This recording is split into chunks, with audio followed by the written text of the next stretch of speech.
चलो हम लोग क्या पढ़ रहे थे? प्रत्यय पढ़ रहे थे, और प्रत्यय से पहले आज हम लोगों को करने हैं पर्यायवाची। पर्यायवाची का कौन सा सेट करना है? चौथा। लास्ट क्लास में हमने कौन सा किया था? शब्दावली, तत्सम तद्भव किया था। तो तत्सम तद्भव के बाद समश्रुति भिन्नार्थक होना चाहिए था, तो ये क्यों लगाया है?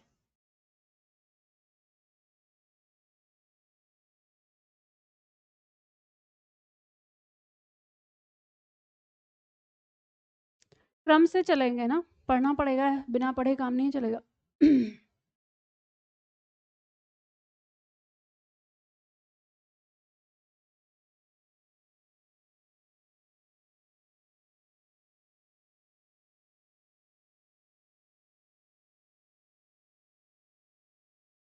अब इतनी बार टैप करना पड़ेगा।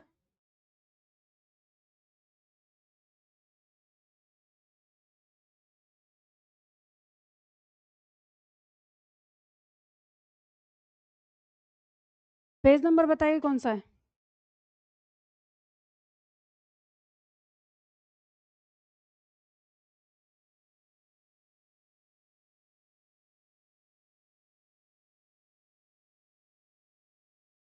चौहत्तर।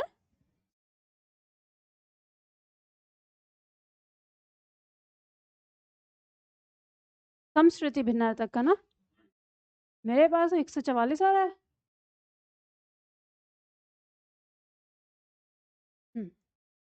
इसमें जो एक्स्ट्रा वाले हैं ना, वो नहीं है इस फाइल में। हाँ,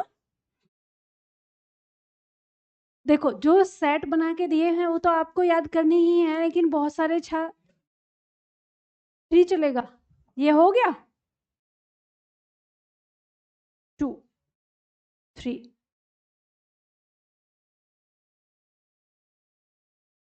चलो देखो, शब्द है हमारा निधन और निर्धन। दोनों शब्द में थोड़ा सा अंतर है यहाँ पे रा का। तो यहाँ हम देख सकते हैं कि निर प्लस धन से बना है ये। निधन का मतलब हो गया मृत्यु, और निर्धन जिसके पास धन नहीं है, तो धनहीन के लिए आ गया है शब्द। आगे शब्द है हमारा घरनी और धरनी। तो घरनी जो शब्द है वो गृहिणी के लिए आता है। गृहिणी तत्सम रूप हो गया और ये इसका तद्भव हो गया। ठीक है, तो गृहिणी का तद्भव अगर आ जाएगा तो घरनी हो जाएगा, ये याद रखना। और धरणी का मतलब धारण करने वाली, अर्थात पृथ्वी का पर्यायवाची आ जाता है। आगे शब्द है अपकार और उपकार।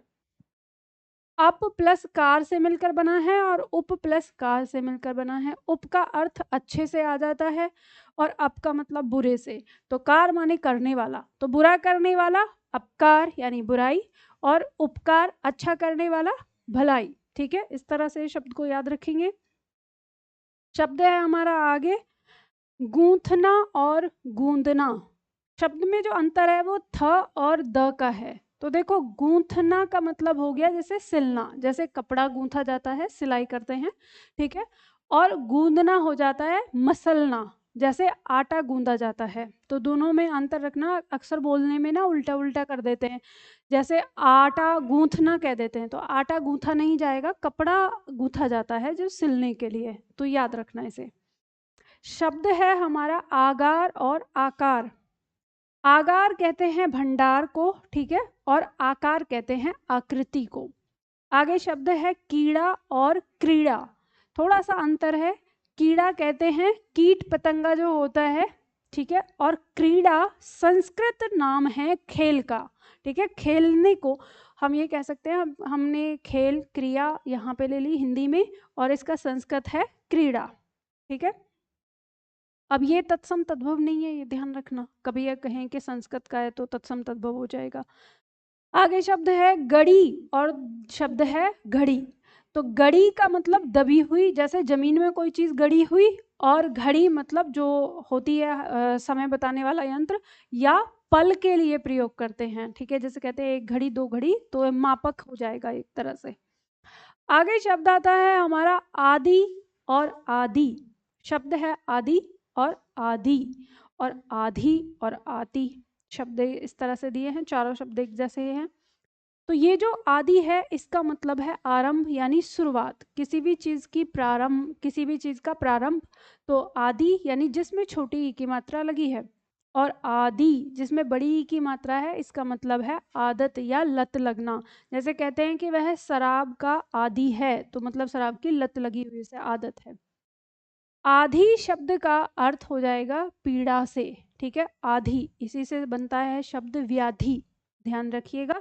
आ जाएगा, कभी संधि हो जाती है, वी उपसर्ग हो जाता है किसमें, मतलब वी उपसर्ग हम लगाते हैं किसमें, आधि में, और यहाँ पर क्या होती है, संधि हो जाती है। तो ई का मेल आ से होने पर तो ई किस में बदल जाता है, य में, और ये आ इसे पूरा कर देता है, और वह कैसा रह जाता है, आधा, और शब्द हो जाता है व्याधि। और आधि, आधि का मतलब हो गया पीड़ा, और व्याधि का मतलब हो गया रोग, ठीक है। तो ऐसे शब्द बनता है। कभी आ जाए कि व्याधि में कौन सी संधि है, तो ये आपको पता चल जाएगा, नहीं पता है तो लिख लो इसको, ठीक है। चलो आगे आता है हमारा शब्द आती। आती शब्द का अर्थ हो गया आना क्रिया का स्त्रीलिंग रूप, ठीक है। आगे शब्द है असी और असी। असी छोटी ई की मात्रा जिस पे, इसका मतलब है तलवार, तलवार का पर्यायवाची है। और असी जिस पर बड़ी ई की मात्रा है, तो काशी की एक छोटी सी नदी का नाम है। आगे शब्द आता है कोट और कोटी। शब्द है कोट और कोटी। तो कोट शब्द का अर्थ यहाँ पे किला यानी गढ़ से है, ठीक है। और कोटि शब्द का अर्थ करोड़ या प्रकार से है, लिख लो, प्रकार भी होता है कोटि का मतलब, ठीक है। आगे शब्द आता है कोश और कोश। तालु श और मूर्धा श। तो जो तालु श होता है उसका मतलब होता है शब्द को, शब्दकोश यानी शब्द संग्रह। और ये जो कोश जिसमें मूर्धा श होता है, ये खजाना से होता है, यानी जहाँ धन रखा जाता है, रुपया पैसा, एक तरह से तिजोरी जिसे आप कह देते हैं आज के टाइम में, तो वो कोश हो जाता है। आगे शब्द है इत्र और इतर। तो इत्र शब्द का अर्थ हो गया सुगंध से, ठीक है। और इतर का अर्थ हो जाता है दूसरे से। जैसे हम कहते हैं ये इससे इतर बात ये है, तो मतलब इससे दूसरी बात ये, ऐसे प्रयोग करते हैं। तो यह शब्द आता है एक तरह से, इसका अर्थ के बाद से भी आता है, ठीक है, के बाद, ये भी नोट कर लीजिए, ये शब्द बनता है एक तरह से।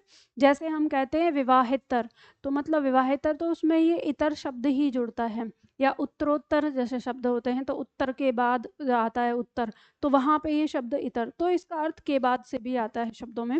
जैसे विवाह के बाद जब विवाहितर शब्द बना है, ऐसे ही जैसे शिक्षणेतर हम प्रयोग करते हैं, तो शिक्षा के बाद, ठीक है, इस तरह से शब्द आता है। अब देखो, ये तो आप लोगों ने देख लिया, इन्हें तो याद करते रहना। आज हम लोगों को खत्म करना है प्रत्यय, प्रत्यय हमारा समाप्त हो जाएगा। चलिए, अभी तक आप लोगों ने जो सीखा वो आप सबको याद हो गया, ठीक है। अब हाँ जी, इसमें किसी का कोई डाउट है कहीं पर?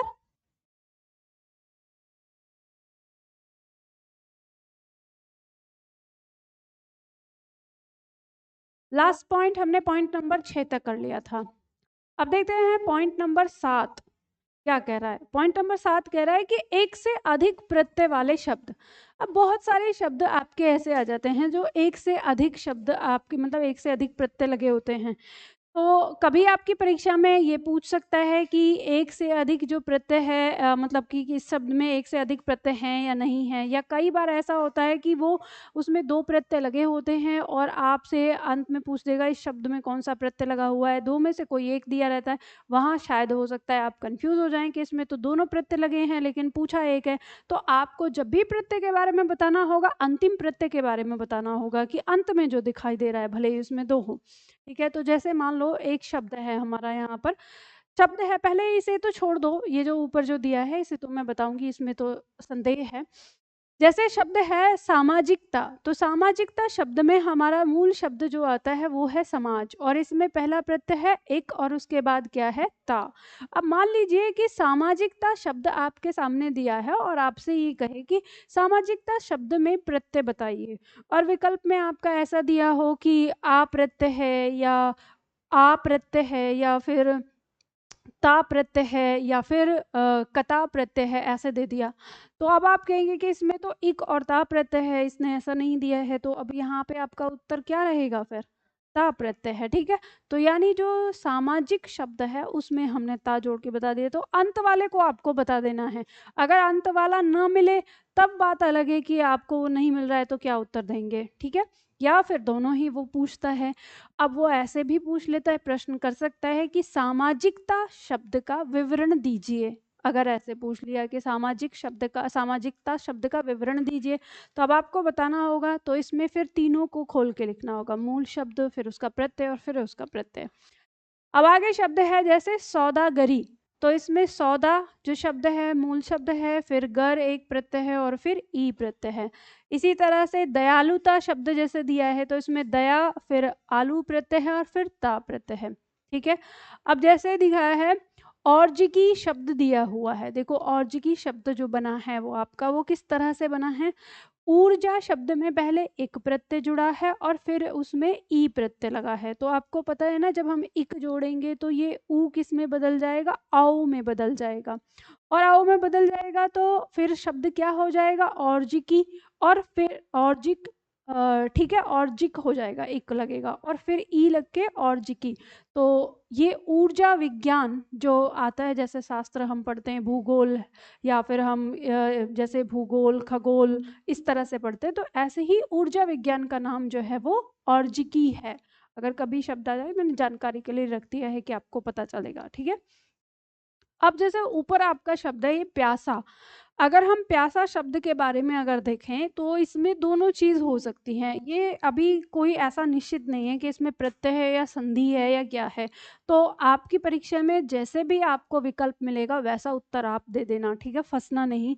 जैसे मान लीजिए अगर कभी संधि की बात आ जाए और ये रहे, तो इसमें संधि ये यण संधि हो सकती है कि जैसे पी शब्द में हमने आस प्रत्यय जोड़ा, और आस प्रत्यय जोड़ने पर इसमें क्या हो रहा है, संधि बन रही है यहाँ पे कि ये ई जो है ये किस में बदल रहा है, य में बदल रहा है, और आ इस या को पूरा कर रहा है, तो पा आधा रह जाता है, पा आधा रह गया या पूरा हो गया, इस तरह से बन गया। तो हम ये कह सकते हैं कि पी यानी पीना धातु के साथ आस प्रत्यय से इसमें क्या हुई है, संधि हो गई है, ये हम कह सकते हैं। ठीक है, या फिर हम यहाँ कह सकते हैं कि इसमें पी शब्द में जैसे अब इसी में सॉरी इसी के साथ ये तो पीना के लिए लगाया, जैसे प्याऊ शब्द अगर हमारा बना दिया, तो वहां पे अगर हमारा ये शब्द बन जाता है पी के साथ, जैसे ई के साथ आऊ लगाकर इसमें भी यण संधि बन जाती है और शब्द बन जाता है प्याऊ। अब इसी में ना एक आता है कि हम इस पी शब्द के साथ ऐसा भी रख सकते हैं कि पी के साथ हमारा यह प्रत्यय आए और फिर उसके बाद इसमें आस हो, ये अलग से नोट कर लो। ऐसा भी हो सकता है कि ऐसे दिया हो कि पी के साथ यह प्रत्यय लगे और फिर यहाँ पे हमारा आस आए। अब ये कहेंगे ऐसा क्यों हुआ है, तो क्योंकि ये एक तरह से भाव को व्यक्त कर रहा है, इसलिए मैं यहाँ पे बता रही हूँ। ये अनुमान है, बाई चांस अगर आपकी परीक्षा में कभी इस तरह का प्रश्न बन जाए तो आपको या तो देखना कि कौन सा विकल्प में दे रहा है, अगर यण संधि वाला दे रहा है तो यण संधि वाला आप ये लगाना फिर इसके साथ, और अगर आपको ऐसे दिया हो य और आस करके दिया हो तो फिर आप ये लगाना कि ई को हटाकर य जुड़ रहा है और फिर उसके बाद ये आस जुड़ रहा है। अगर आप मुझसे पूछेंगे कि मैम इन दोनों में से सही कौन सा लगता है आपको, तो जिस तरह का मैंने इस पे रिसर्च किया है तो मुझे यही सही लगता है जो मैंने आपको किताब में लिखा है। तो ये वाला जो है वो मुझे ऐसा, जैसे मान लो इस प्रत्यय से जोड़ने के बाद बनने वाला जो शब्द है प्य, ये मुझे कोई सटीक नहीं लगता है कि ये इस तरह से इस शब्द का हम कभी कहीं पे प्रयोग करते हैं या नहीं करते हैं। तो इसलिए मुझे ये लगता है कि इसमें यण संधि बन के ही यह जो शब्द है हमारा बनाया गया होगा, तो इसलिए ये ज़्यादा सटीक है। लेकिन आपकी परीक्षा में अगर कहीं प्रश्न आए फंसे तो आप उसको अपना विकल्प देखते हुए उत्तर देना है इसका। ठीक है, अब इसके बाद हमारे ऐसे प्रश्न भी आ सकते हैं कि जिसमें हमसे कहे कि शब्द में उपसर्ग और प्रत्यय क्या है, तो ऐसे भी दिए हैं। ध्यान दीजिएगा, मैंने उदाहरण के लिए कुछ शब्द दिए हैं। अब इसका ये ऐसा नहीं है कि ये इनके अलावा कोई और नहीं आएगा। तो अब आप इतने योग्य हो चुके हो कि आप शब्द में पहचान कर सकते हो कि क्या है, ठीक है। और जब विकल्प आपको मिलता है तो विकल्प से भी आप और पहचान कर लेते हैं। अब जैसे मान लेंगे यहाँ पे दिया है, पहला शब्द है हमारा आधिपत्य शब्द दिया है। तो आधिपत्य शब्द में हमारा अधि उपसर्ग है, पति ये एक मूल शब्द है और इसमें य प्रत्यय है। तो हम यहाँ पर कह सकते हैं कि अधि में पति प्रत्यय के साथ यहाँ पर हमारी, जैसे जब हमने इसको जोड़ा है तो ये क्या हो गया, अधिपति हो गया। और अधिपति जोड़ने के बाद फिर हमने इसमें क्या जोड़ा, य प्रत्यय जोड़ा, तो इसीलिए ये अधिपति से आधिपत्य बन गया, ठीक है। तो तब बाद में, तो पहले क्या जुड़ा है इसमें, उपसर्ग और फिर प्रत्यय जुड़ा है।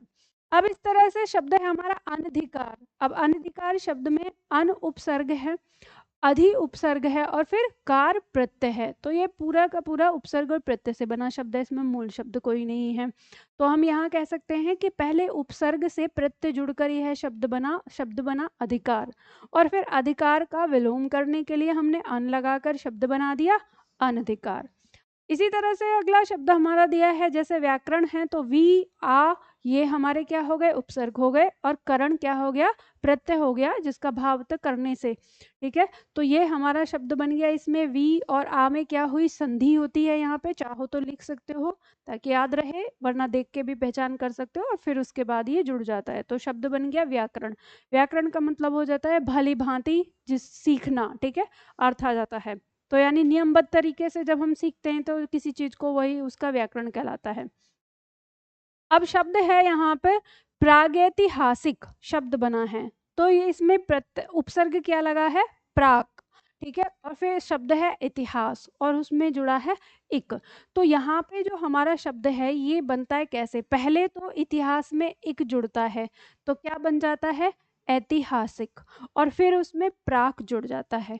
तो प्रागैतिहासिक का मतलब क्या होता है, इतिहास से पहले का, यानी जब इतिहास लिखा गया है उससे भी पहले का, मतलब वो बातें जो हमारे किस्से कहानियों में हैं, जिनका कोई लिखित प्रमाण नहीं है, तो उन चीज़ों को हम प्रागैतिहासिक कह देते हैं, ठीक है। तो इस तरह से ये शब्द बनता है। अच्छा, एक पॉइंट और देखो कि मैंने लास्ट क्लास में आप लोगों को किसी क्लास में शायद ये बताया था, प्रत्युत्पन्नमति बताई थी। तो मैंने क्या अर्थ बताया था उसका, प्रत्युत्पन्नमति जो शब्द बताया था उपसर्ग में बताया था ना, क्या अर्थ बताया था मैंने उसका, लिखा था किसी ने कि नहीं लिखा, याद किया था, नहीं किया, अरे फिर से पूछे जाओ तो।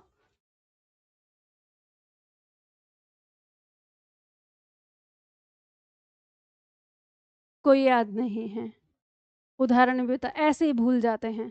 पर देखो मुझे ये याद है कि मैंने आपको बताया था।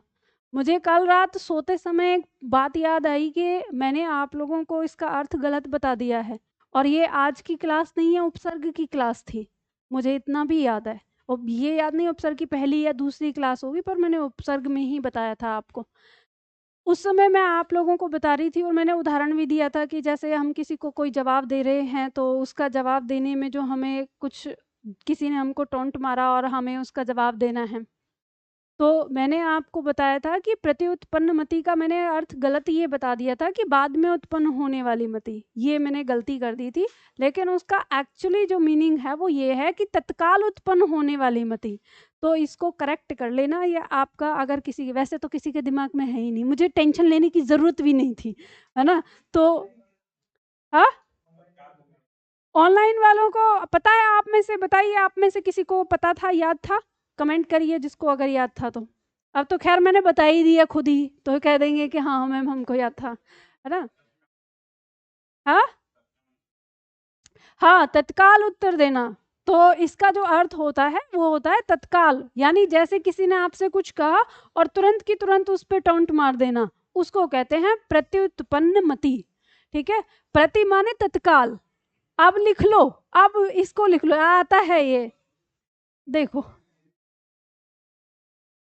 मैंने आपको बताया था, मुझे ये याद है। शब्द है आपका प्रति प्लस उत्पन्न प्लस मति। मति का मतलब होता है बुद्धि, और मैं आपको बता रही थी कि ये उपसर्ग जब इससे मिलता है तो इसमें संधि होती है, ठीक है। तो ये संधि करता है, और ये संधि क्या करता है, ये संधि करता है यण संधि में, ठीक है। तो हमारे जो ई है ये किस में बदल जाता है, ये ई हमारा बदल जाता है य में, और ये ऊ इसके साथ जुड़ जाता है, और हमारा शब्द बन जाता है प्रत्युत्पन्न मति। तो ये अनेक शब्दों के लिए एक शब्द में भी आता है, ठीक है।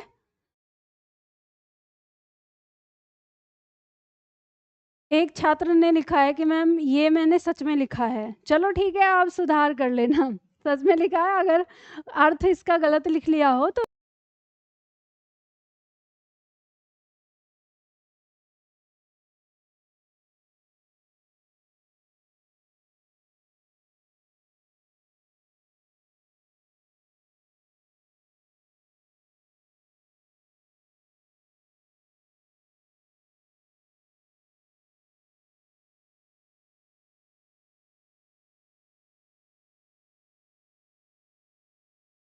से सुधार कर लेना। अर्थ है तत्काल उत्पन्न होने वाली मति।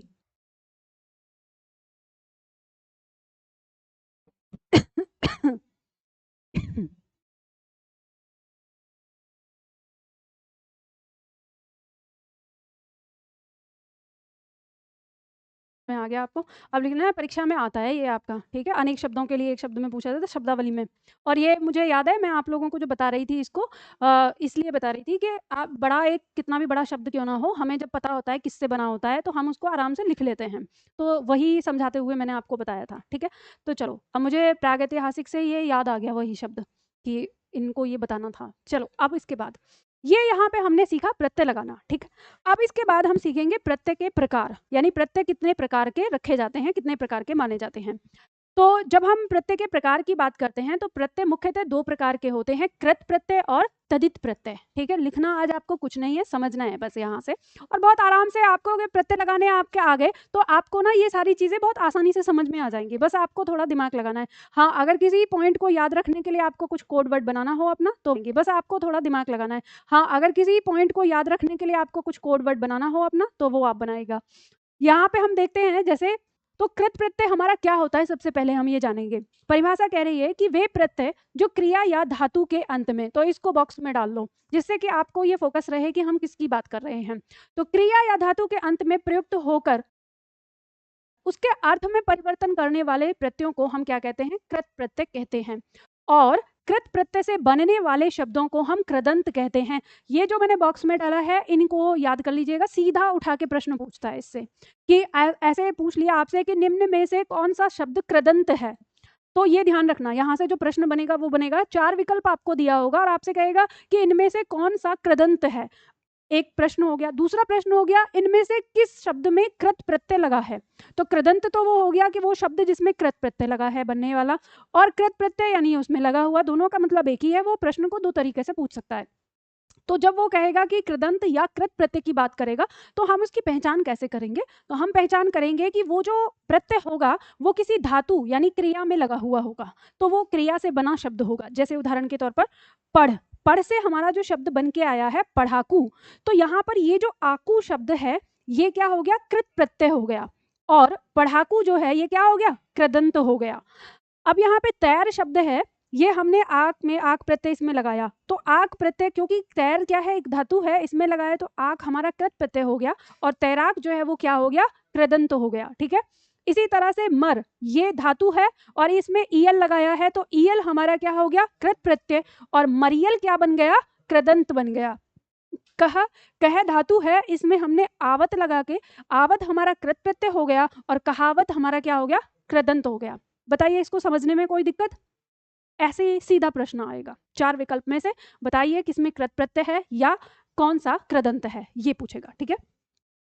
अब इसके बाद प्रकार दिए हैं, ये आप जो अभी तक मैंने कहा ये आपके सामान्य जो पेपर होते हैं उनमें ये प्रश्न आता है, लेकिन अगर आप में से कोई अध्यापक वाली परीक्षाओं की तैयारी अगर कर रहा है, तो जो भी छात्र कर रहे हैं, ऑनलाइन में हैं हमारे छात्र, तो उनके लिए अब ये एक स्टेप और आगे बढ़ जाता है। तो जब ये प्रकार आएंगे तो ये अध्यापक वाली परीक्षाओं में ये प्रश्न आते हैं कि अब हमारा जो ये कृत प्रत्यय है, ये हमारे 6 प्रकार के होते हैं, जिसमें सबसे पहला दिया है कर्तृवाचक कृदंत। कर्तृवाचक का मतलब यहाँ पे आप लिख सकते हो, एक तरह से इसे कर्ता में कर सकते हो, क्योंकि कर्तृवाचक का मतलब यहाँ पे वो जो कर्ता से लेकर चलता है। तो यानी कहने का मतलब है कि ये वे कृदंत होते हैं जो क्रिया करने वाले शब्द अर्थात क्रिया से बनने वाले कर्ता शब्दों के बारे में बात करें। क्या समझे इसका मतलब कोई ऐसा शब्द जो बना किससे है, क्रिया शब्द से बना है, लेकिन उसका प्रयोग वाक्य में आप एज ए कर्ता करते हो, मतलब कर्ता के रूप में करते हो। जैसे उदाहरण के तौर पर मिलना शब्द में सार लगाकर मिलनसार बनाया, तो हमने कहा कि मोहन बड़ा ही मिलनसार है। तो मिलनसार शब्द जो है ये किसके लिए प्रयोग किया गया, मोहन के लिए किया गया। तो मोहन क्या है, वाक्य का कर्ता है, तो इसीलिए मिलनसार बनने वाला शब्द जो है वो क्या कहलाएगा, कर्तृवाचक कृदंत कहलाएगा। ठीक है।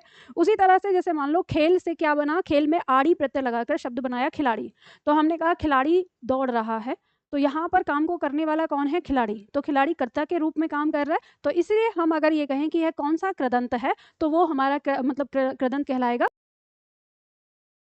कर्तृवाचक, यानी कर्ता के रूप में आने वाला। इसी तरह से भूल से भुलक्कड़ बना है, तो भूलना क्रिया है। तो आप इसको कैसे पहचानेंगे इन शब्दों को, जैसे तैराक शब्द हो गया, तो आप इनको ऐसे पहचानेंगे, पहले तो आपको ये पहचानना है कि वो क्रिया है या कोई संज्ञा है।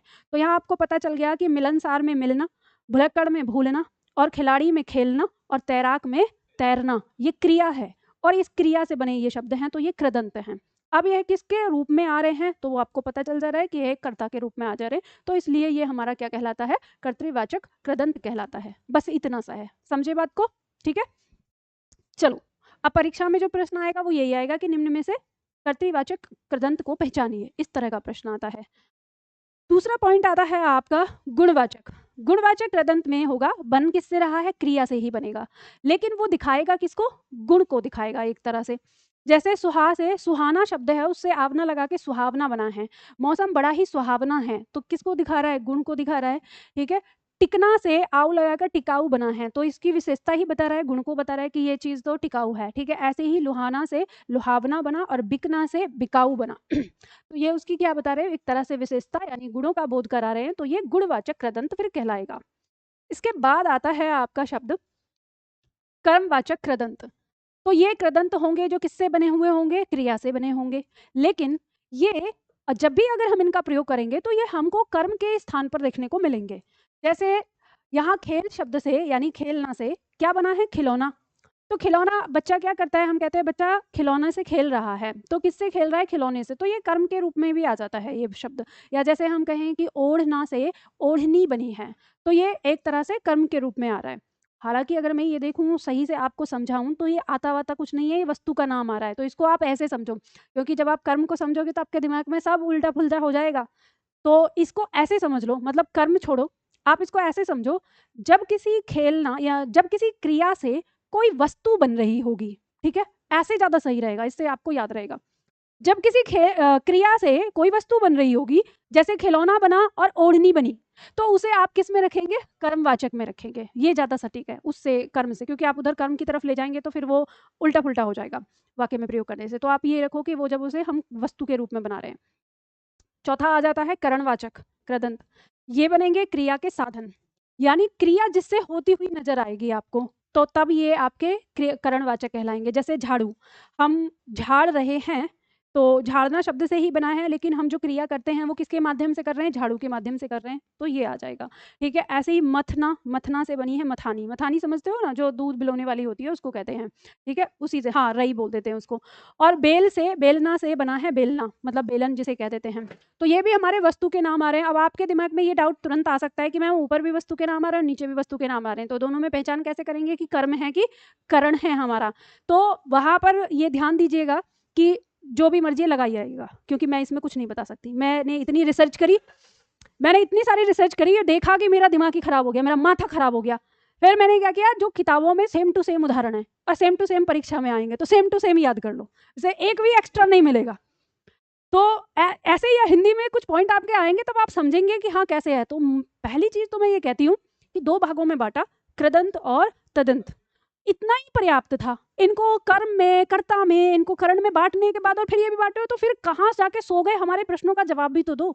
हम भी बनाते हैं और बहुत सारे प्रश्न किए हैं। अब आपको दिख रहा है, देखो यहाँ भी खिलौना आ रहा है, यहाँ भी झाड़ू आ रहा है, आ तो सारे रहे। अगर हम ये कहें कि बच्चा खिलौने से खेल रहा है तो ये करण ही है। अगर हम वाक्य में देखेंगे तो खिलौना, क्योंकि खेलने का साधन क्या है? करण। और जो यहाँ पे यह खेलने का साधन हमें खिलौना दे रहा है तो वही तो करण बताता है, साधन को, माध्यम को, यही आता है इसमें। पता नहीं क्या बना के गए हैं, समझ में नहीं आता मुझे पढ़ाना। मैं तब उसमें ऐसे सोचती हूँ कि आप लोगों को समझाने की बजाय मैं ऐसे पढ़ा के निकल जाना ज़्यादा उचित समझती हूँ, पर क्या करूँ, आदत जो है समझाने वाली, फिर वहीं पे फंस जाते हैं। तो अभी क्या समझेंगे आप? इसको ये समझेंगे जैसे लिखा हुआ है ना, सबने ऐसे ही लिखा हुआ है, ऐसे ही याद कर लेना। यहाँ से आता नहीं है। अगर कोई आएगा तो मॉक टेस्ट में आएगा, यही उदाहरण आएंगे, क्योंकि मॉक टेस्ट वालों के बस की नहीं है और उदाहरण रखना, वही रखते हैं जो यहाँ पे दिया है। तो ऐसे ही याद रख लेना इनको, ठीक है। अब देखो 1-2 में तो समझ में आ जाएगा, ये कर्म और कर्ण की ही बात कर रही हूँ मैं। कर्ता तो समझ में आ गया, वो तो बिल्कुल सटीक तरीके से आ गया। अब ये भाववाचक, ये भी समझ में आ जाएगा, जो भाव को व्यक्त करेगा। क्रिया से बना होगा लेकिन भाव जैसा होगा। जैसे मिलना से बना है मिलाप, तो भाव है। थकना से बना है थकावट, भाव है। लिखना से बना है लिखावट, भाव है। हम लिखावट क्या करते हैं, महसूस ही कर पाते हैं, बाकी देखते तो हम दूसरी चीजों को है। लड़ना से लड़ाई बना है, भाव है, ठीक है। तो ये भाववाचक आ जाएगा, तो ये बहुत आसान है, इसको आप पहचान लेंगे। इसके बाद आता है क्रिया, द्योतक, कृदंत। और क्रिया, द्योतक, कृदंत के अंदर आ जाते हैं काल को प्रदर्शित करने वाले। इनको 3 भागों में जैसे बांट दिया है, जो क्रिया के समय का बोध कराते हुए होंगे। भूतकाल को बताने वाले भूतकालिक कृदंत, वर्तमान को बताने वाले वर्तमान कालिक कृदंत, और भविष्य को बताने वाले भविष्यकालिक कृदंत। और इसको भी आप बहुत आसानी से समझ लोगे, क्योंकि आपको क्रिया, जैसे लिखा तो काम खत्म, खाया काम खत्म, पढ़ा या पढ़ी तो काम खत्म, यानी जिसमें क्रिया समाप्त हो गई तो भूतकालिक। लिखता, लिखती, पढ़ते, जाता, यानी ताती ते जहां आ गया वर्तमान को दिखाएगा। और गा, यानी लिखेगा या लिखेगी या लिखेंगे या जाऊंगा या जाएगी, ऐसे जब आएगी क्रिया तो वो आपका भविष्यकालिक कृदंत कहलाएगा। तो ये बहुत आसान है, ये तो हो गया। तो इसमें जो लोचा है वो किस पॉइंट में है? कर्म और करण में, ठीक है। तो उसको ध्यान रख लेना, बाकी ठीक है। इसके बाद अगला पॉइंट आता है आपका तदित, ठीक है। तदित प्रत्यय क्या कहता है? तदित प्रत्यय होता है वे प्रत्यय जो संज्ञा, सर्वनाम, विशेषण आदि के अंत में प्रयुक्त होकर जो प्रत्यय बनाते हैं, मतलब शब्द बनाते हैं, तो उन्हें हम तदित प्रत्यय कहते हैं। और इनसे बनने वाले शब्द तदितांत कहलाते हैं, यानी तदित से अंत होने वाले शब्द, ठीक है। जैसे कृदांत हो गए, कृदंत हो गए, ऐसे तदितांत हो गए। तो इसमें आप देख लेंगे, जैसे शब्द है मानव, क्या है? एक संज्ञा है, ता प्रत्यय लगा तो क्या बन गया? मानवता। सोना संज्ञा है, आर लगा तो क्या बन गया? सुनार। अपना सर्वनाम है, त्वय लगा तो अपनत्व बन गया। मीठा विशेषण है, आस लगा तो मिठास बन गया। तो क्या समझ में आया कि ता और आर और त्वय और आस ये क्या है? तदित प्रत्यय हैं, और इनसे बना है मानवता, सुनार, मिठास, अपनत्व, ये तदितांत बना है, यानी तदितांत कहलाएगा। तो इसको याद करना बहुत आसान है। क्रिया से जो शब्द बना है वो कृदंत कहलाता है, और बाकी जिससे संज्ञा, सर्वनाम, विशेषण से बनने वाला तदितांत कहलाता है। तो ये अंतर हो जाएगा। अब ये 8 प्रकार का होता है, ठीक है। आगे अलग अलग देखो, इसे भी देखने की कोशिश करेंगे। कर्तृवाच्य तदितांत, यानी वही किसी काम को करने वाले जो बनेंगे, ठीक है। जैसे सोना में आर लगा के बनाया सुनार, ठीक है, तो काम को करने वाला। लुहार, काम को करने वाला। दूध वाला, काम को करने वाला, ठीक है। तो ये हमारे कर्ता के रूप में प्रयोग हो गए। तो चलो ठीक है, कर्ता भी पहचान में आ जाता है, कोई दिक्कत नहीं है। उसके बाद बनेगा भाववाचक। भाववाचक, भाव पहचान में आ जाएगा, मिठास, भाव का बोध करा रहा है, मीठा से बना है। मातृत्व, भाव बना रहा है, ठीक है, भाववाचक संज्ञा बन रही है। बच्चा से बचपन बन रहा है, पंडित से पांडित्य बन रहा है, तो ये भाव को दिखा रहा है, ठीक है। तो ये भाववाचक हो जाएगा। आगे कह रहा है गुण, यानी विशेषण के रूप में एक तरह से काम करने वाले शब्द, तो गुणवाचक होंगे। जैसे रस से रसीला बना, तो गुण का बोध करा रहा है। सुर से सुरीला बना, ठीक है। झगड़ा से झगड़ालू बना, चमक से चमकीला बना, तो ये विशेषता को दिखा रहे हैं, तो ये हमारे क्या हो जाएंगे? गुणवाचक हो जाएंगे, ठीक है। फिर उसके बाद आता है ऊनानवाचक या लघु, ये जो ऊनानवाचक होता है लघुवाचक, ठीक है। तो इसका कहने का मतलब है किसी बड़ी चीज से उसका छोटा रूप या छोटे रूप से उसका बड़ा रूप जहां पे बनता हुआ दिखेगा, ये भी बहुत आसान है, तो आपको पता चल जाएगा। जैसे कोठा बड़ा होता है, उसमें आरी लगा के कोठरी कोठे से छोटी होती है, तो लघु रूप आ गया। सांप बड़ा होता है और सपोला उसके बच्चे को कहते हैं, तो छोटा रूप हो गया। ठीक है, लोटा बड़ा होता है और लुटिया उसका छोटा हो जाता है, तो इसमें कोई दिक्कत, आराम से समझ में आ जाएगा। तो ऊनान वाचक, ध्यान दीजिएगा जब हम विलोम पढ़ेंगे तो विलोम में हमारा ऊनान और नूनान विधि से विलोम ये भी करके आता है। तो ऊनान और नूनान का मतलब यही है, बड़े से छोटा या छोटे से बड़ा, ठीक है, करने के लिए। तो इसलिए इसको याद रखिएगा, 2 जगह आपको याद रखना है कि इसका मतलब क्या है। फिर आ गया स्थानवाचक, तो जो किसी के स्थान को बनाएगा, जैसे हमने चीन शब्द में ई लगाकर चीनी स्थान का बोध कराया, नेपाल में ई लगा के नेपाली, पंजाब में ई लगा के पंजाबी। अब जैसे राजस्थान में राजस्थानी, जयपुर में जयपुरी, ऐसे बनाते हैं। तो ये जो शब्द बन के आएंगे ये स्थानवाचक तदितांत कहलाएंगे, इसमें कोई दिक्कत किसी को, ठीक है, आराम से हो जाएगा। अगला पॉइंट है हमारा स्त्रीवाचक तदितांत, यानी जिन शब्दों में पुल्लिंग शब्दों से हम स्त्रीलिंग प्रत्यय बनाकर उसमें जो बनाएंगे तो वो स्त्रीवाचक में आ जाएंगे। जैसे सेठ में आनी लगा के बनाया सेठानी, सुनार में इन लगाकर सुनारिन, बेटा में ई लगाकर बेटी, धोबी में इन लगाकर धोबिन। इनमें कोई दिक्कत, आराम से समझ में आ जाएंगे। चलो, लेखक में लेखिका, इका लगा के लेखिका, बंदर से बंदरिया, सेवक से सेविका, मोर से मोरनी। तो ये समझ में आ गया कि ये क्या है, हमारे स्त्री प्रत्यय हैं, ठीक है। अब आ गया अपत्यवाचक तदितांत। ये जो अपत्यवाचक तदितांत है इसको समझना है। ये तदितांत माता पिता वंश आदि का बोध कराते हैं। मतलब जब ये बनेंगे या तो ये माता के नाम का बोध, मतलब ये कराएंगे कि माता की संतान, या तो ये बनेंगे पिता की संतान या उस वंश के, ठीक है। तो माता पिता और वंश का बोध कराते हैं। तो जैसे अब रघु में अ लगाकर हमने शब्द बनाया राघव, तो ये वंश सूचक है, यानी वंश को बताया है। वसुदेव में अ लगाकर बनाया वासुदेव, तो इसने पिता के बारे में बताया, ठीक है।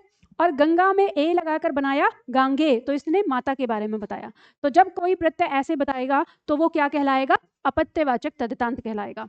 और फिर उसके बाद आता है संबंधवाचक तदितांत, जो संबंधों को व्यक्त करेगा। जैसे मामा का मामा शब्द में एरा लगाया तो ममेरा, जैसे सांप में एरा लगाया तो सपेरा, यानी सपेरे का संबंध किससे है, सांप से, ममेरे का संबंध किससे है, मामा से, ठीक है। जैसे ससुर में आल लगाकर ससुराल बनाया, दुकान में दार लगाकर दुकानदार बनाया, तो ये उस चीज से उसका क्या दिखा रहा है, संबंध दिखा रहा है, तो वो क्या कहलाएगा, संबंधवाचक तदितांत। तो बताइए इसमें कोई दिक्कत, ये सही है एकदम से। बस जो मेन दिक्कत है वो हमारी किसमें है, जो हमारा कृदंतवाचक आया उसमें कर्म और करण वाला वहां पे है, तो उसको याद कर लेना, बाकी आपको सब कुछ आराम से देखने से ही पता चल जाएगा कि कौन सा है। हाँ जी बिल्कुल, पी के आओ, ठीक है। तो ये पॉइंट आप लोगों को यहाँ पे समझ में आ गया। तो ये आपके जो प्रत्यय हैं, इस तरह से ये आपके प्रत्यय लगे हुए हैं। और यहाँ पर आपकी परीक्षा में जो प्रश्न आते हैं इनसे, वो ऐसे होंगे, शब्द दिया होगा, जैसे मान लो ऐसे शब्द दे दिया ससुराल, और आपसे कहा कि यह तदितांत निम्न में से कौन सा है, विकल्प में दिया होगा संबंधवाचक, अपत्यवाचक या भाववाचक, ऐसे। तो आपको समझ जाना है कि इसे किस तरह से, तो इतना टफ नहीं है इसमें। अब इसके बाद में कुछ प्रश्न लिए हैं मैंने, तो हम देखते हैं कि जो हमने प्रत्यय किया है, हमारी परीक्षा में जो प्रश्न आएंगे वो हम कर पाएंगे या नहीं कर पाएंगे। तो चलो यहाँ पे प्रश्न देखते हैं।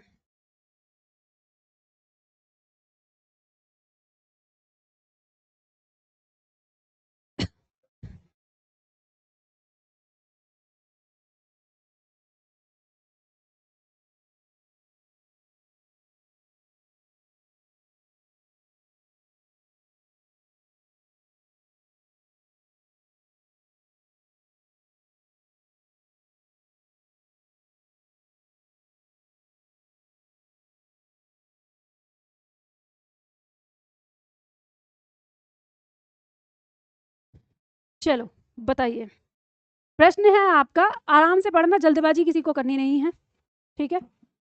तो बताइए, आहट और आवट और आस प्रत्यय से किस लिंग के शब्द बनते हैं, स्त्रीलिंग, पुल्लिंग, उभयलिंग या सभी प्रकार के।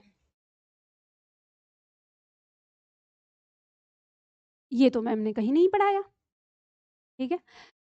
अब जब आप प्रत्यय जिस समय शब्द बना रहे हैं, ठीक है, जिस समय शब्द बनाते हैं उस समय आपको ये ध्यान देना है कि किस प्रकृति के बन रहे हैं। तो इसको नोट कर लो, ये आपका जब हम पढ़ेंगे लिंग, वहां पे आएगा कि ये आहट, आवट, आस जो ये प्रत्यय हैं ये हमारे स्त्रीलिंग शब्द बनाते हैं, ठीक है। जैसे घबराना शब्द में, घबराना क्या है, पुल्लिंग हो गया हमारा, लेकिन हमने उसमें आहट लगा दिया तो शब्द क्या बन जाता है, घबराहट। तो मुझे घबराहट हो रहा है या मुझे घबराहट हो रही है, स्त्रीलिंग बनते हैं।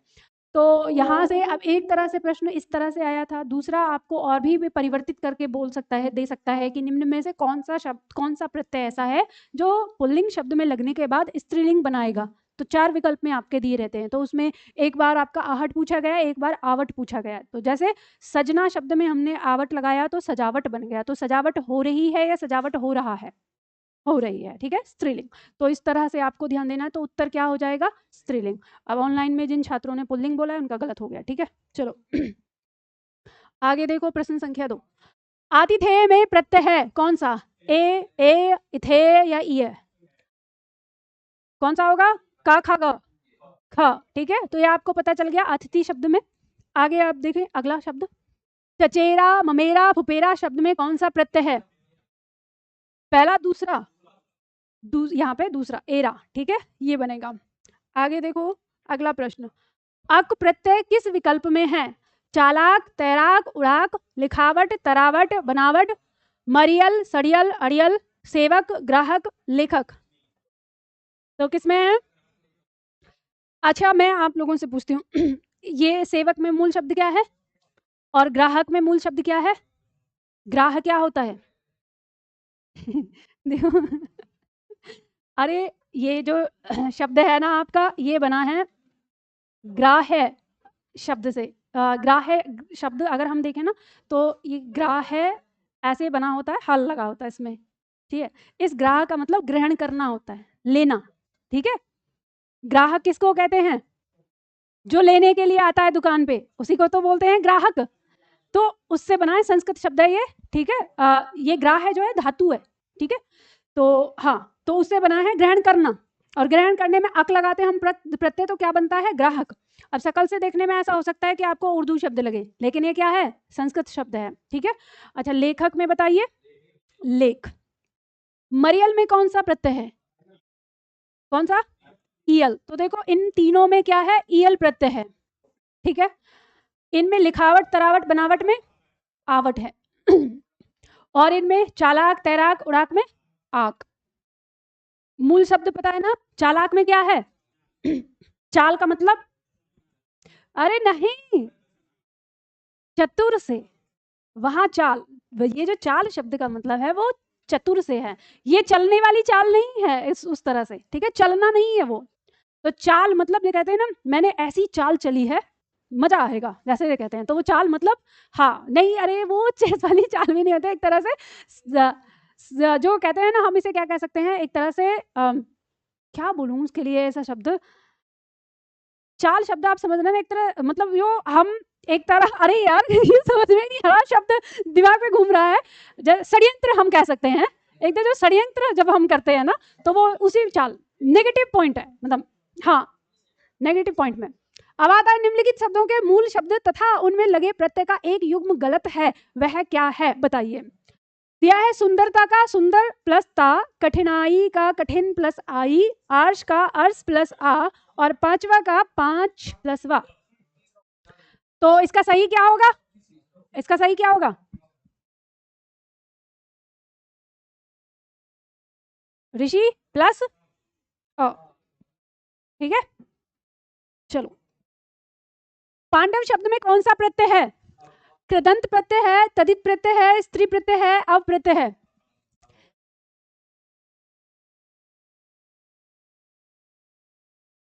पहले एक बात बताओ, अव प्रत्यय जो लगा रहे हो किस शब्द में लगाओगे? अव प्रत्यय आप लगा रहे हो पांडु में, तो आपको इतना याद नहीं आया, ऊ से जो प्रत्यय टकराता है अव उत्पन्न करने वाला कौन सा प्रत्यय है? वो अप्रत्यय होता है, अ टकराता है तभी तो बनेगा पांडव। तो यानी ये अब तो मतलब ये तो गलत हो गया, तो फिर आप कैसे जानेंगे? स्त्री प्रत्यय है नहीं, तो आपको पता है पांडु क्या है? संज्ञा है, तो संज्ञा से बनने वाला तो ये क्या कहलाएगा? तदित प्रत्यय। तो ऐसे आएगा। ये कर गए गलती आप जानते हुए, पढ़ते लिखते बाहर आओगे परीक्षा भवन से, ए भगवान क्या हो गया है, फिर ये करोगे। चलो, पठनीय में कौन सा प्रत्यय है? पहला, दूसरा, तीसरा? पहला। गलती मत करना, बताया था पठ धातु में लगेगा अनिय प्रत्यय, है ना, धातु में हमेशा क्या लगेगा? अनिय। आगे आता है प्रत्यय रहित शब्द बताना है, यानी जिसमें प्रत्यय नहीं है वो बताना है। बकरा, वैज्ञानिक, कृपालु अनुवाद।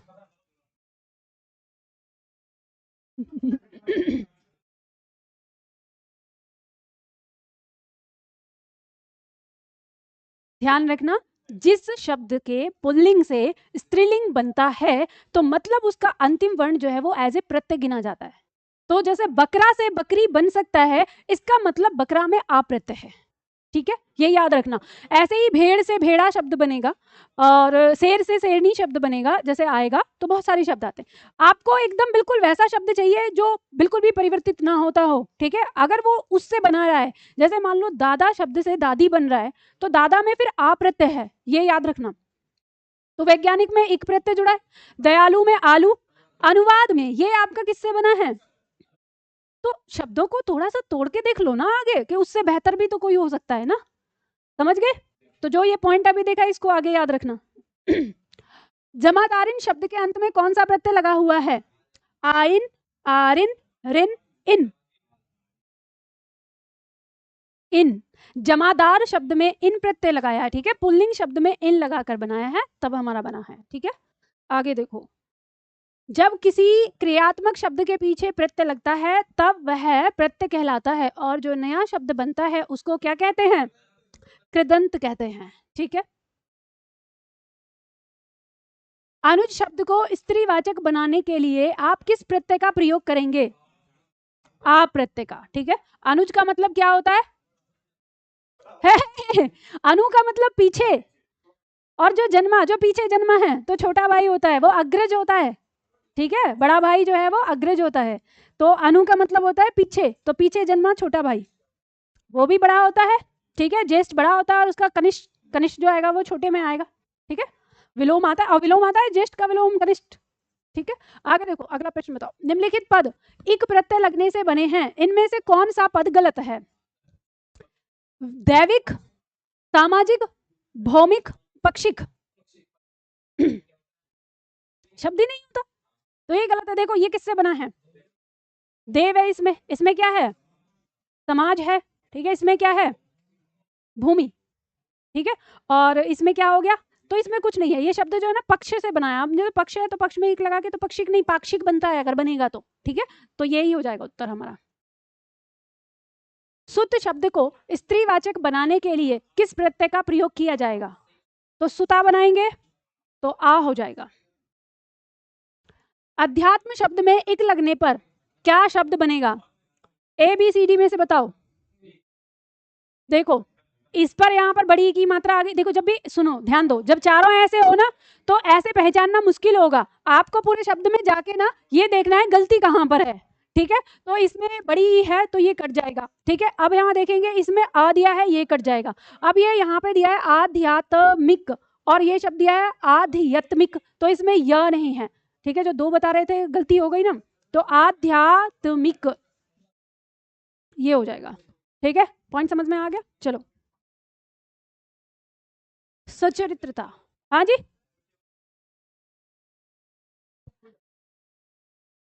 क्या कंफ्यूजन है? क्या इसमें? अरे देखो शब्द क्या था हमारा? अध्यात्म। ठीक है, इसमें हम क्या जोड़ रहे हैं? इक जोड़ रहे हैं, तो इक जोड़ रहे हैं और ये बड़ा हो जाएगा। अब इसमें गलती क्या है? यहाँ या के बाद आ नहीं है तो इसलिए गलत हो गया। मैंने वही कहा ना कि ऐसे घूमते रह जाओगे, जो गलत पॉइंट है उसको जाके क्रॉस कर दो।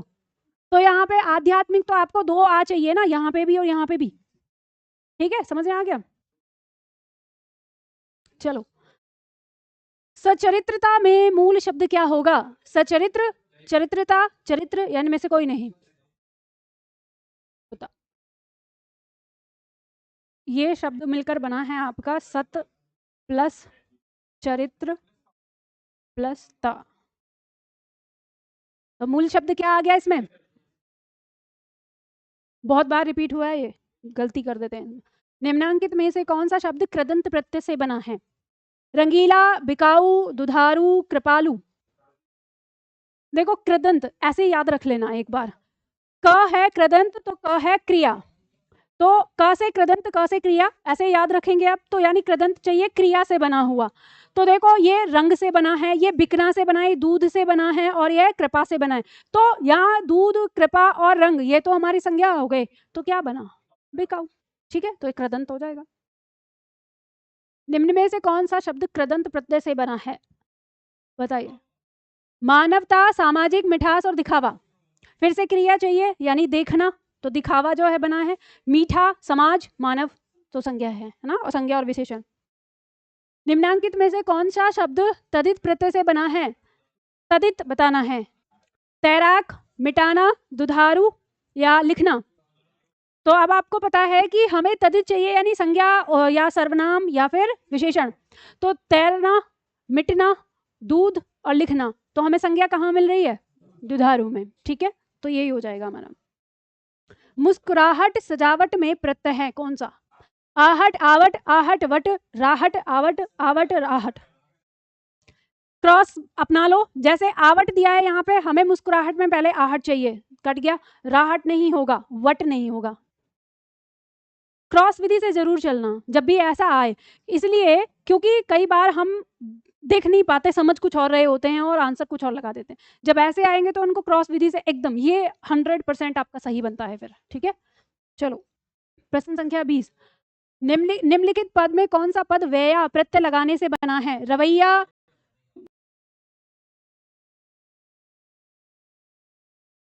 निम्नलिखित पद में कौन सा पद व्यया प्रत्यय लगाने से बना है? रवैया, डटैया, खवैया या बचैया?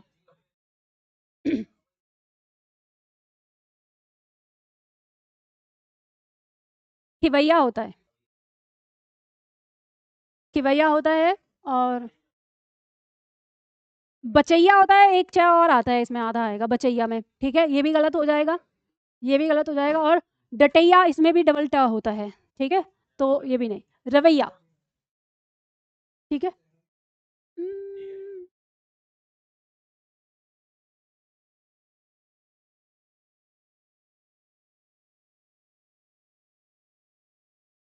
रवैया शब्द क्या प्रत्यय से बना होगा?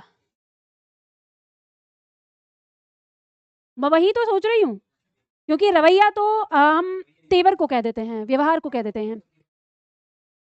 खिवैया में तो नहीं है, ये देखना पड़ेगा क्वेश्चन, क्योंकि मुझे रवैया नहीं लग रहा, क्योंकि रवैया मुझे मूल शब्द लग रहा है, एक तरह से संज्ञा ये पूरा। क्योंकि इसके लिए कुछ तो चाहिए ना, रवैया अगर हम बोलते हैं तो व्यवहार के लिए चाहिए, रवैया अपने आप में पूरा एक शब्द आ जाता है, तो इसमें प्रत्यय तो नहीं लग रहा। हाँ, इन तीनों में, लेकिन इन तीनों में मिस्टेक है, या तो टाइपिंग मिस्टेक रही होगी, हो सकता है कि खिवैया, है ना, क्योंकि खिवैया या तो ये रहा होगा, फिर इसका उत्तर ये बनता ना, तो टाइपिंग मिस्टेक हो सकती है इसमें। ठीक है, चलो आगे देखते हैं। प्रश्न संख्या 21। सुहावना, लिखाई व छलिया में निहित प्रत्यय के लिए सही विकल्प का चयन कीजिए। क्रम से चलना है। अवना, खाई या वना, आई या, आवना, ई या, और आवना, आई या। देखो यहाँ पे सुहावना शब्द में क्या होता है? आवना होता है, तो आवना नहीं होगा, फिर लिखाई में आई होगा, खाई नहीं होगा, कट जाएगा। ठीक है, वना इसमें नहीं होगा। ठीक है, आई आया है तो, और यहाँ पे आवना आया है लेकिन यहाँ ई आ गया, तो लिखाई में ई नहीं होगा, आई होना चाहिए। ठीक है, तो ये कट गया हमारा। अब आवना आ गया, सुहावना में, लिखना में लिखाई हो गया, और छलना में इया हो गया, छलना, तो यही हो जाएगा इसका उत्तर। 22। निम्न में से किस शब्द में प्रत्यय नहीं लगा हुआ है? खाना, गाना, रोना, खजाना। खजाना क्या है? एक संज्ञा शब्द है। ठीक है, तो ये संज्ञा शब्द है हमारा, तो ये क्रिया है, इसमें धातु है खा, गा, रो, तो प्रत्यय लग रहा है ना, ना, ना, तो ठीक है, तीनों में प्रत्यय है। निम्नलिखित में किस शब्द में प्रत्यय लगा हुआ है? सागर, नगर, अगर, मगर, जादूगर। तो यहाँ पे जादू शब्द में गर लगा है, तो जादूगर बन गया है। ठीक है, बाकी नहीं है। आगे देखो, निम्न में से कौन सा शब्द प्रत्यय नहीं है? लोग, गण, वर्ग, जन। पक्का? इसका उत्तर वर्ग। अब कहेंगे कैसे? देखो, जैसे मान लो आप लिखते हो भक्त गण या भक्त जन, आप लिखते हो नेता लोग। तो ध्यान रखना ये 4 शब्द आपके आते हैं, गण, जन, लोग और वृंद। ठीक है, वृंद ये आपके आएंगे जिनका मतलब होता है का समूह। ठीक है, ये बहुवचन बनाने के लिए प्रयोग होते हैं, और क्योंकि ये किसी शब्द के अंत में लगकर उसका वचन बदलते हैं तो इसलिए इनको प्रत्यय के रूप में मान लिया जाता है। ठीक है, तो ये याद रखना है। जैसे हम कहते हैं ना नारी वृंद, ठीक है, या शिशु वृंद, प्राणी वृंद, तो मतलब का समूह। अब जैसे मान लो हम कहते हैं कि जैसे शिक्षक गण कहा हमने, शिक्षक जन कह दिया, तो इस तरह से ये शब्द हमारे आते हैं, तो इसमें ध्यान रखना। लेकिन जो ये वर्ग है ये किसी का बहुवचन नहीं बनाता। जैसे हम कहेंगे छात्र वर्ग, तो ये छात्र वर्ग छात्र की जाति का बोध करा रहा है, ना कि उसका वचन बदल रहा है। ठीक है, हम कहते हैं छात्र वर्ग में ऐसा कहा गया है, ये सारी चीजें। तो ये वर्ग जो है ये वचन नहीं बदल रहा। तो हमने जब प्रत्यय पढ़ा था, प्रत्यय की परिभाषा में याद करो, तो उसमें था कि हम कभी किसी प्रत्यय को लगाते हैं तो वो उस शब्द के लिंग में परिवर्तन करता है, वचन में परिवर्तन करता है, या उसके अर्थ में परिवर्तन करता है। तो वो आपको लिंग या वचन में परिवर्तन कर रहा है। तो यहाँ पे ये कर रहे हैं। ये बहुत रिपीट क्वेश्चन है, इसको याद रखिएगा, सेम टू सेम आता है। ठीक है, हाँ, इन चारों का वृंद, गण, जन, लोग, इन चारों का मतलब का समूह अर्थ होता है। खास अंतर नहीं है, इसको ऐसा प्रयोग कर लेते हैं दोनों। मतलब अब ऐसे तो आप कहोगे कि तीनों चारों लोग शब्दों में अंतर बताओ, इनका ऐसा कोई अंतर नहीं है। मतलब इन चारों का अपने अपने तरीके से अर्थ जो है वो का समूह से आ रहा है। तो ये याद रखना इनको। पॉइंट नंबर 25, नौकर शब्द का स्त्रीवाचक बनाने के लिए किस प्रत्यय का प्रयोग होगा? आनी। तो हम नौकर शब्द में आनी लगाएंगे तो शब्द क्या बनेगा? नौकरानी। वैधानिक शब्द के मूल शब्द और प्रत्यय का सही अलगाव करो। वैधानिक प्लस इक, वैधा प्लस निक, विधान प्लस इक और विधान प्लस ईक। कौन सा होगा? तीसरा। विधान शब्द में इक लगाकर शब्द बनाया है वैधानिक। ठीक है, तो जो आप लोगों ने सीखे हैं ना, वहां से ऐसे प्रश्न आए जो आपने अभी देखा है जब आप कह रहे थे कि ये कैसे करेंगे। अब बात यही होती है कि इस तरह का प्रश्न जब आपके सामने आता है जैसे दिया हुआ है, और आपकी किताबों में जो तरीका है प्रत्यय को पढ़ाने का, अगर उस तरीके पे बच्चे जाते हैं तो इन प्रश्नों को गलत कर देते हैं, समझ में ही नहीं आता कि क्या करना है। या तो क्या लगाएंगे, विधान प्लस इक लगा देंगे लास्ट में देखकर ऐसे, या वैधा प्लस निक लगा देंगे, ऐसे लगा देंगे। उनके दिमाग में ये चलेगा कि ई तो हो ही नहीं सकता क्योंकि यहाँ ई है नहीं। ये वाला पॉइंट जो है ये गड़बड़ कर देता है। लेकिन आप लोगों को पता है कि क्या परिवर्तन होता है। चलो आगे है, कौनते, मानव, भुलक्कड़ एवं स्वास्थ्य में निहित प्रत्यय के लिए सही विकल्प का चयन कीजिए। क्रम से चलना है। कौनते के लिए चाहिए ए। सबसे पहले देखो, जब कभी ऐसे चलो ना, विकल्प को काटते हुए जाओ। जैसे कौनते के लिए पहले नंबर पे आएगा तो ये कट गया, ठीक है, सब में पहले है। तो दूसरा देखेंगे, मानव में कौन सा प्रत्यय है? कौन सा प्रत्यय है? अब होगा कि अ है, तो यहाँ पता चल गया, अब है, कट जाएगा, ये कट जाएगा, पता चल गया। और मानव एक बना कैसे है, किससे बना है? मनु प्लस अ। मनु की संतान को कहा गया है ना मानव, ठीक है, उससे बना है शब्द। गार्हस्थ शब्द में मूल शब्द क्या है? गार्हस्थ, गृहस्थ, गृहस्थी या गार्हस्थ, ये तो पता है। ठीक है, चलो। गायक शब्द का स्त्रीवाचक बनाने के लिए किस प्रत्यय का प्रयोग होगा? तो गायक से बनाएंगे गायिका, तो इका प्रत्यय की जरूरत होगी। गौरव शब्द के मूल शब्द और प्रत्यय का सही अलगाव करो। गुरु प्लस अब, गौर प्लस अब, गौर प्लस अ, गुरु प्लस अ।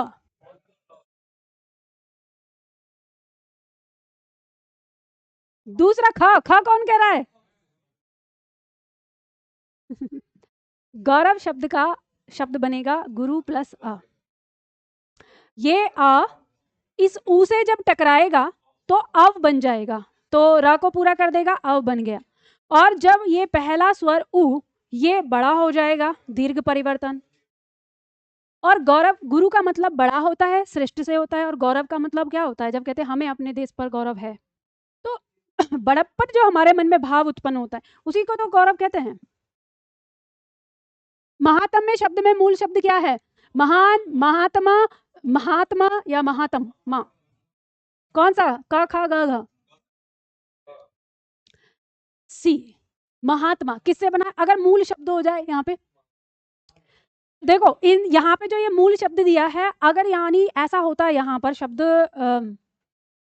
इसका एक्चुअली मूल शब्द है आत्मा, ठीक है, मूल शब्द जो है वो क्या है, आत्मा, लेकिन वो विकल्प में है नहीं।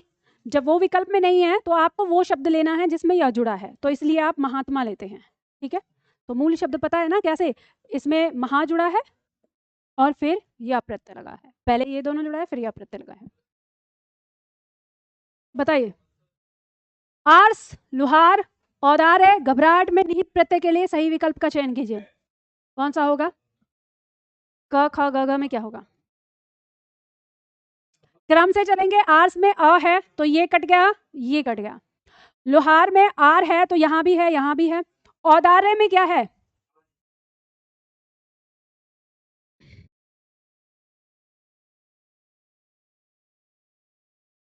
देखो औदार्य में ये बना है हमारा उदार, यह प्रत्यय है, तो इसमें हमारा यह प्रत्यय यहाँ आर्य दिया है, ये कट गया, उत्तर क्या हो गया? ठीक है, समझ में आ गया, इस तरह से होगा। और बताइए प्रत्यय में आपको कोई समस्या, कोई दिक्कत? प्रत्यय आपका समाप्त, और इसी तरह के प्रश्न आपके आएंगे, और यहाँ पे आपका भाग 1 समाप्त हो जाता है, ठीक है। हाँ